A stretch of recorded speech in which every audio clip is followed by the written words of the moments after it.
Captain सर्वोत्तम पटेल आम सहित अच्छा प्रतिरक्षा विशेषज्ञ कैप्टेन पटेल आपको स्वागत करुच्ची। एयर डिफेन्स सिस्टम को जिते भारत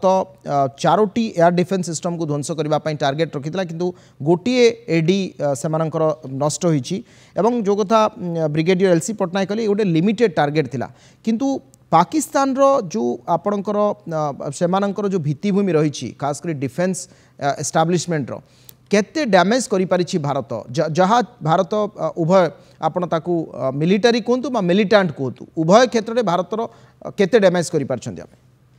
सर भारतर डैमेज तो से करि पारिबे ने पाकिस्तान रो आगरु तार गुटे अच्छे से आतंकवादी उग्रवादी छोट छोट प्लानिंग करी देश को आमर भारत को अशांति करुच्ची तार किछि नाय सबू खाली मिछ से जहाँ किछि करुच्ची आतंकवादी से पाकिस्तान मु भल कर जानी मु 15 वर्ष जम्मू काश्मीर रही कारगिल क्षेत्र रे ले रे सबू जगार मुझे जानी छोट छोट परिस्थिति तार सबू बेले रुहे आमर कौन कि आमर इंडियन आर्मी बहुत स्ट्रॉन्ग अच्छी से किछि करि पारिबनी से आतंकवादी पाकिस्तान रो से कांगाल हो गलानी तार किछि ताकत नहीं से खाली छोटे छोट प्लानिंग करी आमर अशांति करुछि आमे भल कर जानिछु जेते बेले आज 25-30 वर्ष आगर कथा से आर्मी नहीं एबे वर्तमान आमर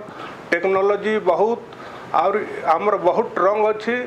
से जदि पाकिस्तान को चाहबू बोले आमे माटी रे मिसे देबू एमिति आमर टेक्नोलॉजी अच्छी आमर सैन्य बहुत ट्रन हो गले किंतु मु भल कर जानी जेते बेले आमे नगरटा आमनेशन पॉइंट सबू जगार मु निजे ड्यूटी करूली सेतिर लोक माने कौन कहते सिविलेंस कहला तुमर ऑर्डर दिल्ली रे आमर ऑर्डर अच्छी पाकिट रे सेमिति मजा करथिले किंतु वर्तमान आज आम से नहीं मु धन्यवाद दूची आमर माननीय प्रधानमंत्री नरेंद्र मोदी साहब आमर इंडियन आर्मी नेवी एयरफोर्स को फ्री हैंड कर देछंती सेटा गोटे आम बड़ा खुशी कथा